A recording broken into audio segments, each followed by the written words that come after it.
There's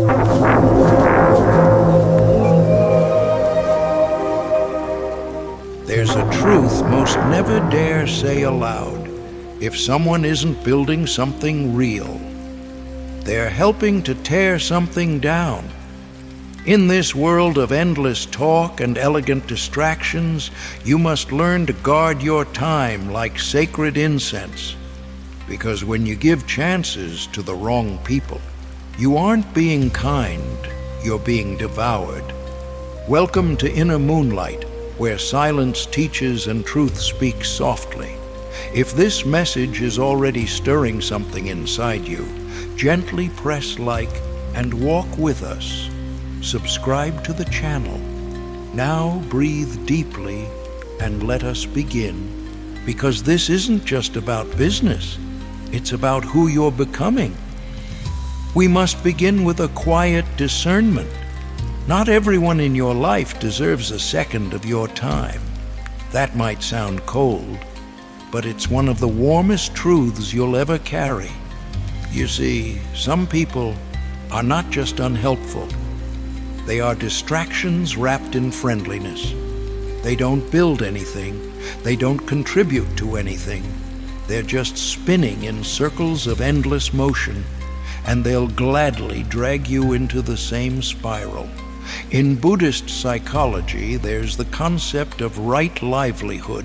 Not just how you make money, but whether your work adds life or erodes it. Those who do not align with right livelihood will inevitably leak confusion into your path. They busy themselves with errands of emptiness, chasing shadows of status, playing pretend business with no intention of service or value. Their lives are not rooted, and unrooted people don't walk forward. They drift, and drift, my friend, is contagious. You may think, but they're kind, they're trying, they're my old friend. Yes, they may be all of those things. But if they are not committed to growth, to integrity, to creating value, then you're not helping them by staying close. You're validating their stagnation.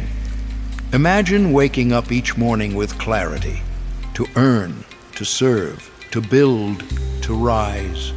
And yet, before noon, you're answering a message from someone who just wants to hang out, discuss ideas, or have a coffee and catch up. Again and again. No movement, no results. Just talk, just time leaking quietly out of your future. The most expensive currency is not money, it is attention. And people who don't value their own attention will never value yours. They will borrow your energy, suck your schedule, and when it's all said and done, nothing is built, nothing is born, only silence and the ghost of what could have been. Don't give chances to those who waste time. Time is a sacred offering. Your time is your life force in motion.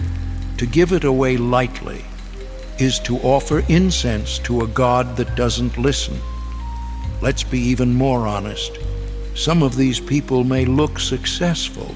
They may dress well, speak smoothly, even run in circles that look productive. But inside, there is no center, no real direction, no real building. They are merchants of illusion, buying time with charm, selling dreams with no ground beneath them.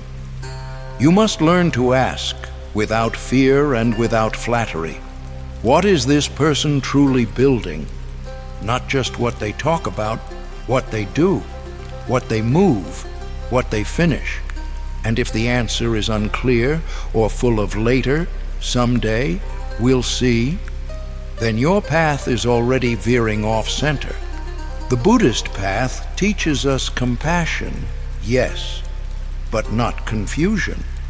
We are not here to fix those who refuse action. We are not here to carry the indecision of others. We are here to walk with clarity. And sometimes clarity sounds like silence, like boundaries, like no, thank you. There's a quiet power that comes when you stop explaining your focus. You just live it. You just walk it. And those who are not walking, who are only watching, they will fall away, not because you rejected them, but because they were never moving forward to begin with. So stay away from those who don't build. Stay away from the ones who drift, from the ones who drown you in small talk, in meetings with no meaning, in plans that never see the light of action. Let this be your mantra. I do not give sacred time to the unrooted. Let your schedule reflect your spiritual path. Let your relationships mirror your inner compass. And may your days, each one of them, be filled not with noise, but with movement, not with promises, but with progress, not with visitors, but with builders. They call it networking. They call it building relationships. They dress it up in fine meals, warm greetings, and casual smiles. But underneath the polished surface lies an illusion that's draining your future. How many times have we said yes to a meeting that became meaningless? How many coffees have we shared that led to no movement, no clarity, no result? We leave full of small talk and surface-level approval, but spiritually empty, still confused, still in the same place. This is the modern trap, mistaking social proximity for real opportunity, mistaking talking about success for building success. It feels like motion, but it's not. It's the performance of progress, and it's dangerous. Let us slow down and examine the energy behind these encounters. You meet someone, they're charming, confident. They throw around names like weapons. Let's do something big, they say, but nothing happens. Because there is no structure, no sincerity, just social theater. In Buddhist teaching, we often speak of right intention. Before you speak, act, or engage, ask. What is the seed being planted here? If the seed is ego, performance, or manipulation, then the fruit will be bitterness, delay, and loss. Now consider this. Real collaboration feels simple. Real business begins with truth. Real progress is quiet, focused, even awkward at times. But it moves, it breathes. It doesn't need endless dinners, drinks, or dinners to explain itself. So why do we keep falling for the illusion? Because we fear being impolite. We fear saying no to the charismatic. We fear missing out. But here's the deeper truth. Every yes to the wrong invitation is a silent no to your own momentum. And you know this. You've felt it before. You walked out of a 3-hour dinner feeling like you lost a piece of your purpose. You laughed at the jokes, nodded through the stories, but deep inside, you knew you were being drained. These people aren't evil, they're just lost. But when the lost lead the lost, everyone wanders further from the path. So let's shift the lens. Let's redefine what useful connection looks like. Useful connection is fast, clear, mutual, honest. It doesn't dance around intention. It doesn't need 3 dinners to say, I can help you with this, and here's what I'd need in return. In fact, the more real the opportunity, the less social it looks, the more silent it feels. Because people who are building don't have time to perform friendship. They offer value. They move quickly. They're not trying to impress. They're trying to construct. So what do? We begin by filtering every message, every meeting. We ask, does this person build? Do they act more than they speak? Is their time worth my time? If not, we bless them with silence, not out of arrogance, but out of reverence for our own path. This world is full of people who mean well, but doing well requires different energy. It requires discipline, truth, and boundary. It requires saying, I no longer call it networking when nothing gets done. Let's go deeper. The Buddha warned us of idle speech, words that carry no seed, chatter that leads the mind astray. Today's networking often becomes a modern form of idle speech, disguised in business clothes, but no different from gossip under a tree. You were not born to be polite to parasites. You were not called to people please your destiny away. You are here to serve, to walk, to plant something meaningful. And that means learning to differentiate between opportunity and theater. The real players, they don't need long introductions. They don't name drop. They move quietly. They create value. They respond to alignment, not appearance. And when you meet them, you'll know, because the room will go still, and clarity will rise like incense in the air. Until then, don't keep pouring your sacred time into wells that do not hold water. Some people are wells, others are holes. You must learn the difference. Not every handshake is clean, not every smile is sincere, and not every partner is here to build. Some come to consume. There is a kind of person who looks the part, well-dressed, quick-witted, full of vision. They drop grand ideas like breadcrumbs. They flatter you just enough to lower your guard. And then, slowly, quietly, they begin to feed. Feed on your time, feed on your hope, feed on your resources, your network, your peace, all while making you believe this is partnership, this is progress. But pause. Feel the tension in your chest, the subtle anxiety before every meeting, the exhaustion after every conversation, the feeling that you're always giving but never really gaining. That's your spirit trying to warn you, this is not collaboration, this is consumption.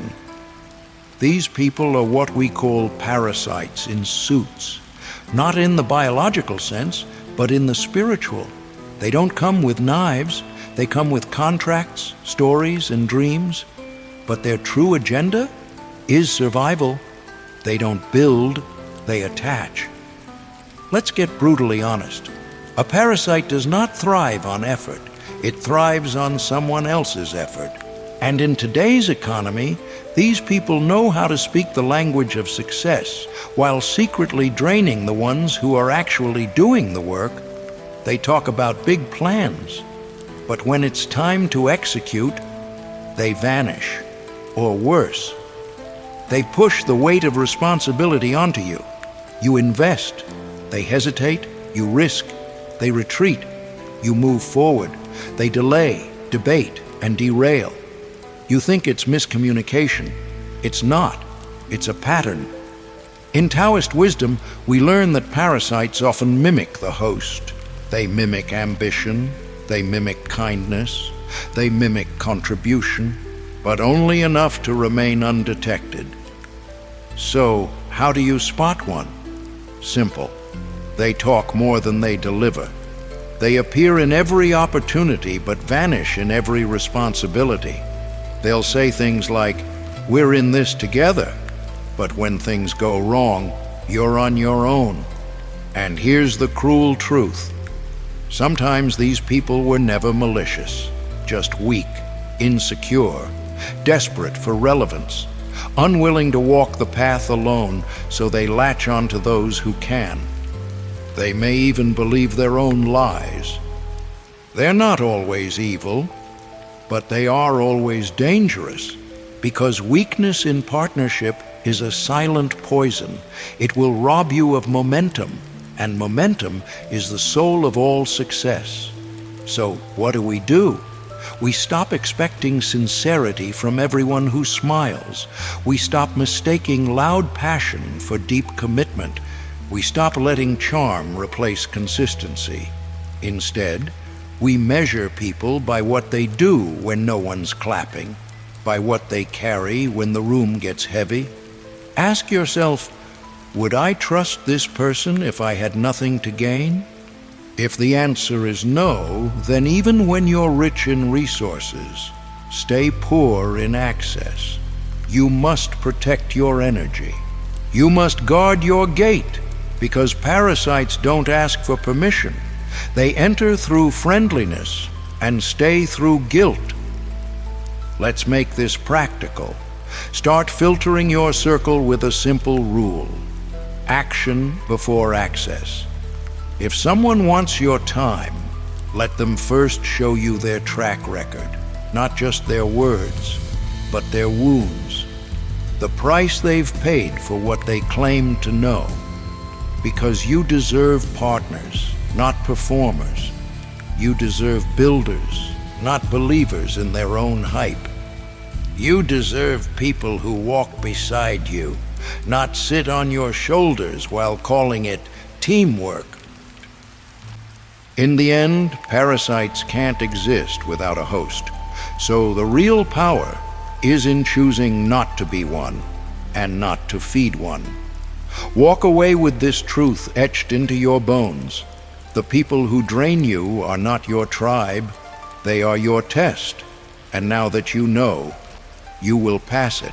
We've talked about the parasite. Now let's talk about the cure. One word, one sword, one law above all: execution. You see, in every corner of life, there are those who talk and those who build. There are thinkers, debaters, theorists. Then there are doers. And here's the uncomfortable truth: thoughts don't pay the bills. Conversations don't build companies. Ideas don't move mountains. Only execution does. That's the divide. That's the battlefield. And it's where most people quietly lose the war.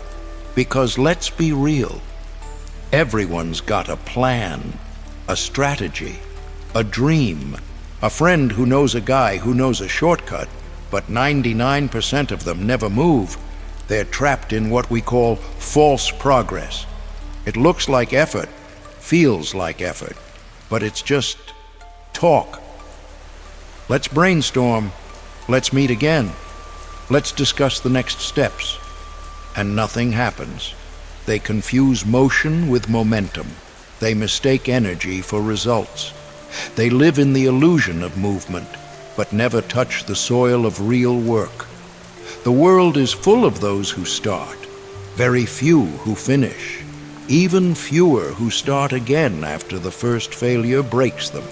But those who do, those who execute relentlessly, consistently, they own the game. Not because they're the smartest, not because they're the luckiest, but because they're the ones still standing while the rest are still talking. Execution is messy. It's not glamorous. There are no applause breaks, no instant validation. It means staying up late while others go out. It means risking embarrassment while others stay safe. It means building silently while others promote loudly. It's not about perfection. It's about action. It's about doing the damn thing. Even when it's awkward, even when you're scared, even when you're not ready. You want to know the difference between a visionary and a fraud? The visionary ships. The fraud tweaks the pitch deck again. You want to know who gets paid? The one who delivers, not the one who deliberates. You don't have to be great to start, but you do have to start to be great. So the most important habit you can build, the habit of execution. Wake up, pick one thing, do it, finish it, ship it, then repeat. That's how empires are built, one unsexy task at a time. You want to rise above the talkers? Out-execute them, quietly, consistently. Let your results do the talking. Let your track record speak for you while they're still rehearsing theirs. Remember this: you're not paid for potential. You're paid for performance. You're not rewarded for plans. You're rewarded for persistence. And no one will believe in you until you give them something real to believe in. So, ask yourself tonight, what have I executed this week? Not planned, not imagined, not promised. Executed. That's your scoreboard. That's your compass. That's your truth. And if the answer scares you, good. That fear is fuel. Use it. Let it drive you to move, to act, to commit. Because when the dust settles and the talkers fade, only one thing will remain. What you built with your hands, with your sweat, with your focus. So let them keep discussing. Let them debate and delay while you get to work. Because execution is not just what you do. It becomes who you are. And in a world full of noise, those who act will always outrun those who ask. So now we come full circle. You've met the talkers, you've seen the traps, you've felt the weight of wasted time, and you've faced the mirror of execution.